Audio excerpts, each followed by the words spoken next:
Había algo en el aire esa mañana que no pude ignorar.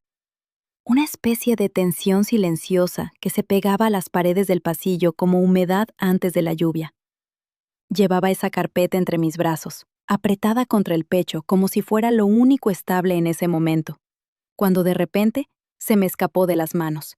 Los papeles volaron por todo el pasillo, contratos del piso, borradores con anotaciones al margen, y un pequeño papel adhesivo amarillo que yo misma había escrito 3 semanas antes que decía simplemente: no olvides el protocolo de cortesía para el cierre.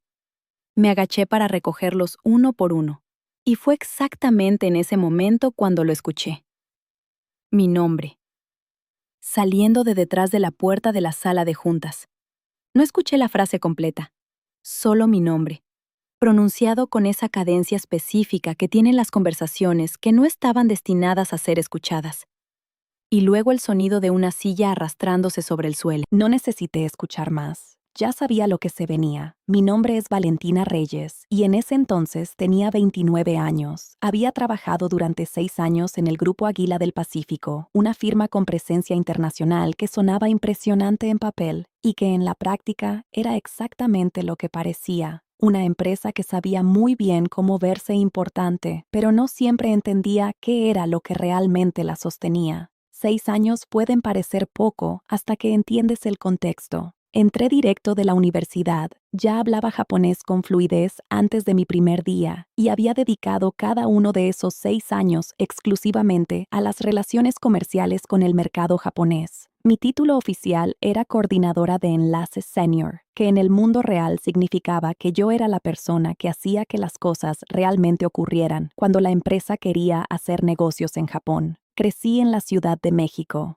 Mi madre es japonesa, llegó a México siendo muy joven, se casó con mi padre y nos crió en un hogar donde uno se quitaba los zapatos al entrar y jamás se servía su propia bebida en la mesa antes que los demás. Absorbí el idioma de la misma manera en que la mayoría de los niños absorben su lengua materna, a través de la cocina, de las llamadas telefónicas con los familiares del otro lado del océano, a través de ese silencio particular que le dice a uno que algo está mal, aunque nadie lo diga en voz alta. Para cuando estaba terminando mi carrera en Administración Internacional, ya le daba clases de japonés a otros estudiantes como trabajo extra. No era una habilidad que hubiera adquirido de un libro, era algo que vivía dentro de mí. Cuando entrevisté en Águila del Pacífico, el gerente de recursos humanos miró mi currículum y me preguntó con una sonrisa educada si hablaba japonés conversacional. Le dije que no era conversacional. Asintió con esa clase de gesto amable que hacen las personas cuando en realidad no te creen del todo. 6 años después, yo había ayudado a cerrar 4 grandes acuerdos con corporaciones japonesas. Había construido una relación directa de trabajo con 2 de los directores de adquisiciones más importantes de Hayashimori Industries, uno de los grupos de infraestructura más grandes del centro de Japón, y lo más valioso de todo, había ganado algo que no se aprende en un seminario de fin de semana: confianza. En la cultura empresarial japonesa, la confianza no es un sentimiento, es un proceso largo, delicado, construido capa por capa. Es la tercera cena donde alguien finalmente te dice lo que realmente piensa. Es saber cuándo hablar y cuándo simplemente quedarse callada y dejar que el silencio respire. Es entender que el desacuerdo casi nunca se expresa directamente y que cuando alguien dice que eso podría ser difícil de organizar, lleva 20 minutos diciéndote que no, y se supone que ya lo deberías haber entendido. Yo lo entendía. Había pasado 6 años aprendiéndolo con cada conversación, con cada pausa, con cada gesto casi imperceptible al otro lado de una mesa de negociaciones. El trato en el que estaba trabajando cuando todo cambió no era simplemente grande, era el tipo de acuerdo del que después se escribe en revistas especializadas. Águila del Pacífico había sido seleccionada como socio preferente para una empresa conjunta de infraestructura con Hayashimori Industries. El valor estimado del contrato superaba los 2.000 millones de pesos en términos internacionales, una cifra que hacía que la gente en las reuniones hablara en voz más baja de lo normal.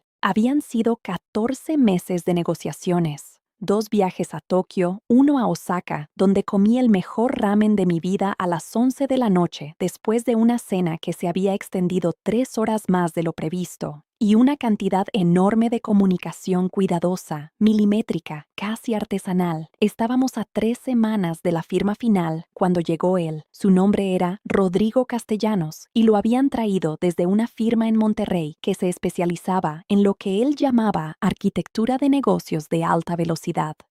Tenía 44 años, una postura perfecta y nunca había trabajado en Japón.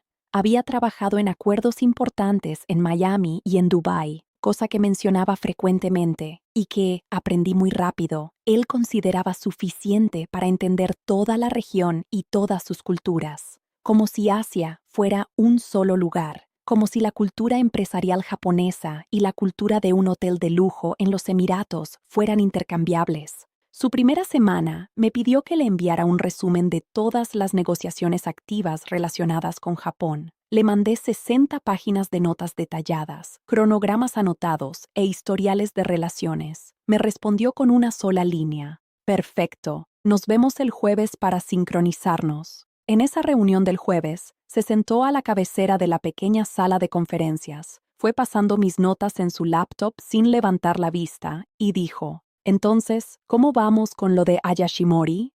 Lo de Hayashimori, como si fuera un pendiente menor en su lista de tareas. Le expliqué que estábamos en la fase final. La última reunión sustantiva había salido muy bien. Ambas partes habían llegado a un acuerdo sobre la estructura operativa y el director senior de Hayashimori, el señor Kobayashi, había indicado que su equipo estaba satisfecho con los términos propuestos. Lo que quedaba era una sesión formal de revisión en Tokio, programada para 3 semanas después, donde los contratos serían presentados, revisados y, si todo salía bien, firmados. Rodrigo asintió. ¿Y cuál es el formato de esa reunión?, preguntó. Le expliqué que el primer día habría una cena formal para reafirmar la relación, sin hablar de negocios. El segundo día sería una sesión completa de revisión estructurada, conducida en japonés, con mi facilitación simultánea, y un pequeño cierre ceremonial si la firma procedía. Levantó la vista de la laptop por primera vez. ¿Para qué 2 días? Si los términos ya están acordados, ¿por qué necesitamos un día completo de revisión? Respiré profundo antes de responder. Le expliqué que para Hayashimori la sesión formal de revisión no es un simple trámite, es el momento en que el acuerdo se vuelve real para ellos. Las personas que en la práctica van a implementar el contrato, no solo el equipo negociador, asisten a esa sesión. Necesitan hacer preguntas, necesitan escuchar respuestas entregadas con cuidado, en japonés, con la deferencia adecuada. Apresurarlo manda la señal de que no tomas la relación en serio, y en ese contexto, esa señal es irreversible. Rodrigo escribió algo. Pensé que estaba tomando notas. Después descubriría que estaba redactando la agenda para una revisión de simplificación del proceso. Durante las 2 semanas siguientes hizo una serie de cambios que yo cuestioné cada vez y fui ignorada cada vez. Acortó la cena formal, que debía celebrarse en un restaurante kaiseki tradicional, a una cena de networking de 1 hora en un hotel internacional.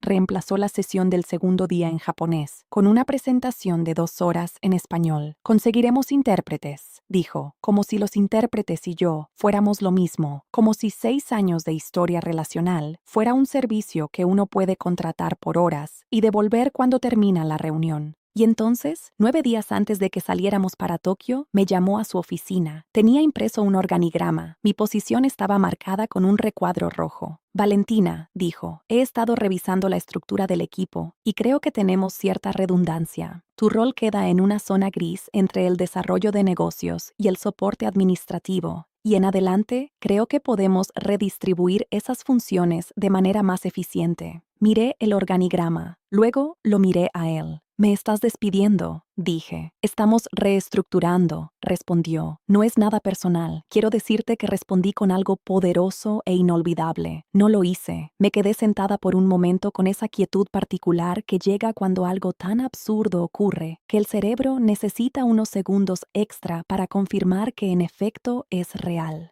Luego pregunté si era efectivo de inmediato. Dijo que sí. Recursos humanos se pondría en contacto con mis papeles finales. Asentí.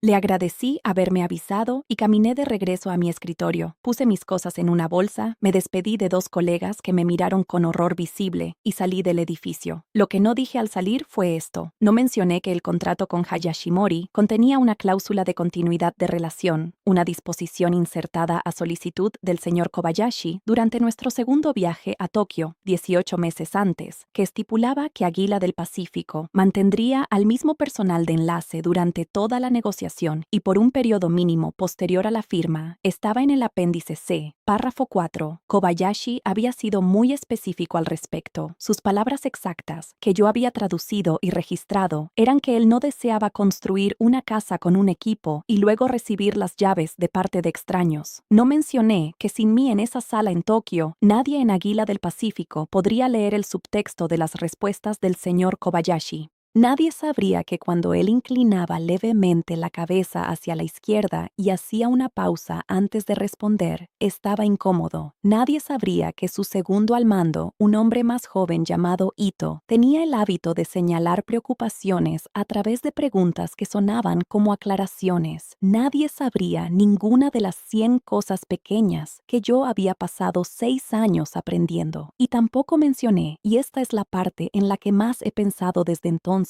que el mes anterior había sido contactada por una firma competidora llamada Nakamura Asesores Asociados. Llevaban 2 años intentando entrar al mismo mercado de infraestructura y habían escuchado a través de esa red invisible que existe en cualquier mundo profesional pequeño que yo era excepcionalmente buena en lo que hacía. Me habían ofrecido un puesto senior. Lo había estado considerando en silencio. Salí al mediodía de la Ciudad de México y me quedé parada en la banqueta por un momento. La ciudad se sentía exactamente igual que siempre. Familiar e indiferente, como son las ciudades cuando tu mundo personal acaba de cambiar y los semáforos no se han enterado. Saqué mi teléfono y llamé al contacto en Nakamura. ¿Sigue vigente el ofrecimiento?, pregunté. ¿Estás disponible?, me respondió. Sí, dije. Disponible desde hoy mismo. Empecé el lunes siguiente. La reunión en Tokio estaba programada para ese jueves y viernes. Me enteré de lo que pasó en parte por un excompañero que me escribió, en parte por lo que se convirtió en un análisis bastante público dentro del sector y en parte por una llamada telefónica que recibí inesperadamente y a la que regresaré en un momento. Rodrigo voló a Tokio con 2 miembros del equipo de desarrollo de negocios, ninguno de los cuales hablaba japonés, y un intérprete contratado a través de una agencia que era técnicamente competente y absolutamente sin contexto. La cena de esa noche fue en el hotel según lo planeado. El señor Kobayashi asistió con su equipo. Mis excompañeros reportaron que la velada fue cortés pero silenciosa. El señor Kobayashi preguntó a través del intérprete ¿dónde estaba yo? Rodrigo explicó que había habido algunos cambios de personal y que yo ya no estaba en la empresa, con ese tono despreocupado que usaba para todo, el tono que comunicaba que consideraba este hecho un detalle administrativo menor. El señor Kobayashi no dijo nada en respuesta, asintió y la cena continuó. Lo que mis excompañeros no notaron, porque no lo conocían, fue que la calidad de su silencio había cambiado. Pasó el resto de la velada manteniendo una conversación perfectamente cortés que no comunicaba absolutamente nada. No fue grosero, no fue frío. Estaba presente de la manera en que una puerta está presente cuando está cerrada. La sesión de revisión del día siguiente comenzó a las 9 de la mañana. Para las 11, el intérprete de agencia estaba visiblemente batallando, no con el idioma en sí, sino con el registro. El señor Kobayashi y su equipo se estaban comunicando en un estilo formal y estratificado de lenguaje empresarial japonés, que el intérprete estaba traduciendo con precisión técnica, pero de manera plana, despojando la materia de todo su significado real, como cuando pelan pintura de una pared, técnicamente efectivo, pero dejando algo crudo y equivocado debajo. En un momento, Ito hizo una pregunta. El intérprete la tradujo como una solicitud de aclaración sobre el calendario de pagos. Rodrigo respondió la pregunta sobre pagos con total confianza. Lo que Ito había comunicado en realidad, y lo que yo habría captado de inmediato, era que el equipo tenía preocupaciones sobre el cronograma de entrega operativa y estaba señalando muy cortésmente que sentían que no había sido abordado de manera adecuada. La pregunta sobre el calendario de pagos era una puerta. Rodrigo pasó frente a ella sin verla. El señor Kobayashi observó todo esto ocurrir. A las 12:30 solicitó un descanso. Durante ese descanso, él y su equipo salieron. No regresaron a la 1. A la 1:15, su asistente entró e informó al equipo de Rodrigo, a través del intérprete, que el señor Kobayashi había sido llamado a atender un asunto interno urgente y que la sesión de la tarde tendría que reprogramarse. Esa fue la última comunicación que Águila del Pacífico recibió de Hayashimori Industries ese día. A la mañana siguiente, Águila recibió una carta formal enviada a la oficina en la Ciudad de México a las 6:15 de la madrugada, lo que significaba que había sido enviada desde Tokio al final de su jornada laboral. La carta del equipo legal de Hayashimori establecía que tras revisar el contrato propuesto, la empresa había identificado un incumplimiento de la cláusula 7 del apéndice C relativa a la continuidad del personal de enlace designado. Señalaba que la remoción de la coordinadora de enlace nombrada del proyecto, sin consulta previa ni modificación formal del acuerdo, constituía una desviación material de los términos acordados. Hayashimori estaba pausando formalmente la negociación pendiente de resolución de este asunto. No usaron la palabra cancelado, no necesitaron hacerlo. En el lenguaje de la correspondencia empresarial japonesa, pausar formalmente pendiente de resolución es una cortesía extendida para permitir que la otra parte se retire con dignidad. Significa, terminamos y te estamos dando la oportunidad de cerrar esto sin que nadie pierda la cara. El equipo legal de Águila pasó 3 días intentando responder. Rodrigo aparentemente redactó 4 borradores distintos antes de que se involucrara recursos humanos. Y luego, el director general, un hombre llamado Don Fernando Aguirre, quien había estado prácticamente ausente de este proyecto, de repente se volvió muy presente. Recibí una llamada telefónica al 4.º día. Era don Fernando en persona. Habíamos hablado quizás una docena de veces durante mis 6 años en la empresa. Era el tipo de director general que se involucra en los números y se mantiene alejado de las operaciones, lo cual está bien hasta que las operaciones involucran el tipo de complejidad relacional que no aparece en ningún tablero de métricas. Valentina, dijo, imagino que sabes por qué te llamo. Le dije que tenía una idea general. Sí. Me preguntó si consideraría regresar en calidad de consultora para ayudar a manejar la situación con Hayashimori. Le dije que había comenzado un nuevo puesto. Dijo que lo entendía y que por supuesto cualquier acuerdo de consultoría estaría debidamente remunerado. Y que él, y aquí hizo una pausa de la manera en que lo hacen las personas cuando algo les cuesta trabajo decirlo, que lo sentía, que lamentaba cómo se habían manejado las cosas. Aprecié que lo dijera. Le habría resultado más fácil no hacerlo. Le dije que no estaba en posición de regresar ni como consultora porque ahora trabajaba para Nakamura Asesores Asociados, y dado que Nakamura era activa en el mismo mercado, había un conflicto de interés evidente en que yo tuviera cualquier participación en una negociación entre Águila y Hayashimori. Hubo una pausa larga en la línea. Entiendo, dijo finalmente. Me alegra que lo entienda, respondí con calma. Me agradeció mi tiempo, le deseé lo mejor, y lo decía en serio, más o menos. Hayashimori finalmente no firmó con Águila del Pacífico. Según lo que entiendo, la negociación fue retirada formalmente 6 semanas después, con ambas partes citando realineación estratégica, que es el equivalente empresarial internacional de un acuerdo mutuo de fingir que todo aquello nunca había ocurrido. 2.000 millones, 14 meses y 4 viajes internacionales, todo terminó con un comunicado de prensa que no decía nada. La posición de Rodrigo Castellanos fue reestructurada 8 meses después. Me enteré a través del mismo excompañero que me había escrito desde Tokio. Quiero ser honesta sobre cómo me sentí cuando me enteré. No me sentí triunfante. Eso es lo que nadie te cuenta sobre estas situaciones, las que implican que alguien te subestima y luego ve su propia decisión deshacerse entre sus manos. Uno espera sentir satisfacción y hay algo que se le parece, pero es más silencioso y más triste de lo que uno esperaría. Principalmente, sentí cansancio.